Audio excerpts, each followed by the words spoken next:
হাতে আর মাত্র কয়েকটা দিন, এরপরেই অনুষ্ঠিত হবে বাঙালির প্রধান উৎসব দুর্গাপূজা। এই উৎসবের সমাপনী অর্থাৎ দুর্গা প্রতিমা বিসর্জনকে ঘিরে রাজ্য জুড়ে অনুষ্ঠিত হয় কার্নিভেল।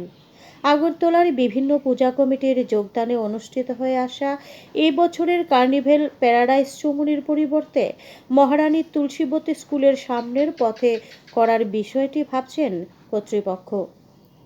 বৃহস্পতিবার তথ্য সংস্কৃতি দপ্তরের সচিব জে.কে. সিনহা, আগরতলা পুর নিগমের কমিশনার শৈলেশ যাদব, পুর নিগমের মেয়র দীপক মজুমদার সহ অন্যান্য জনেরা তুলসীবতী স্কুলের সামনের জায়গাটি পরিদর্শন করেন এবং জায়গাটি কার্নিভেল করার ক্ষেত্রে অনেকটাই উপযুক্ত বলে মত প্রকাশ করেন পরিদর্শনকারী দলের সবাই।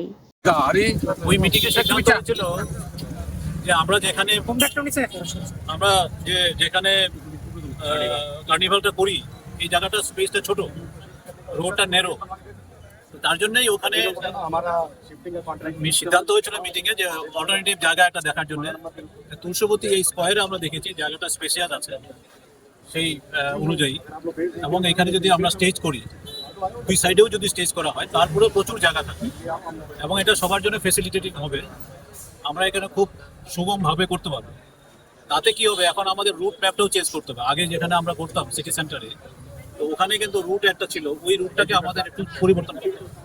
আমরা এই প্রসঙ্গে 22 তারিখে আবার 4টার সময় ওখানে সব ক্লাবকে আবার ইনভাইট করবো। সেই মিটিংয়ে আসলে পরে আমাদের মাননীয় মেয়র সাহেব থাকবেন, অন্যান্য সংশ্লিষ্ট দপ্তর যারা আছে, পিডব্লিউডি, আরডি। প্রতি বছরের মতো এবারও আগরতলার দুর্গাপূজাকে ঘিরে এই কার্নিভেল আনন্দঘন পরিবেশে শান্তির মাঝ দিয়ে অনুষ্ঠিত হবে বলেই প্রত্যাশা। Bureau report, voice 24.in।